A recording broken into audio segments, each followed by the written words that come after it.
Hello everyone, welcome to my channel and welcome to another new mini blog. এই দিন আমি আর সহেলি সকাল সকাল বেরিয়ে চলে গিয়েছিলাম হাজরা, আর তারপর ওখান থেকে চলে গিয়েছিলাম আলিপুর জেল মিউজিয়াম। বাইরে বীভৎস গরম পড়ে গেছে এখন থেকেই, আর প্রচণ্ড রোদ। ঘুরে বেড়ানোটা একটু কষ্টের অবশ্যই, স্টিল আমি তো ঘুরবই।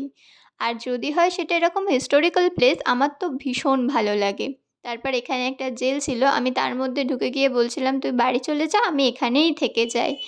তারপর প্রচণ্ড গরমে একটু আইসক্রিম খেয়ে আমি চলে গিয়েছিলাম, এখানে না অনেকে ড্রয়িং করছিল সেই ড্রয়িংগুলো দেখতে। আর সত্যি এরা ভীষণ ভালো ড্রয়িং করছিল, আর জায়গাটা না এত বড়, স্টিল আমি খুঁজে পাচ্ছিলাম না যে আমি কোন ঘরটায় ঘুরেছি আর কোন ঘরটায় আমি যাইনি।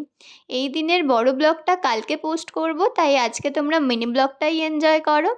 এখানে আমি বসে একটু ফোন ঘাঁটছিলাম, আর আমি বুঝতে পারলাম না সহেলি এটা কী ভিডিও নিতে চাইছিল, ও আমাকে জুম করে কী ভিডিও নিতে চাইছিল। যাই হোক, জায়গাটা ভীষণ সুন্দর। যারা যারা গেছো তারা জানিও কেমন লেগেছে, অ্যান্ড যারা যারা যাওনি তারা অবশ্যই একবার ঘুরে এসো। অনেক ঘোরাঘুরি করার পর প্রচণ্ড খিদে পেয়ে গিয়েছিল, তাই চলে গিয়েছিলাম খেতে। আমি নিয়েছিলাম মাটন বিরিয়ানি আর সহেলি নিয়েছিল চিকেন বিরিয়ানি। টাটা।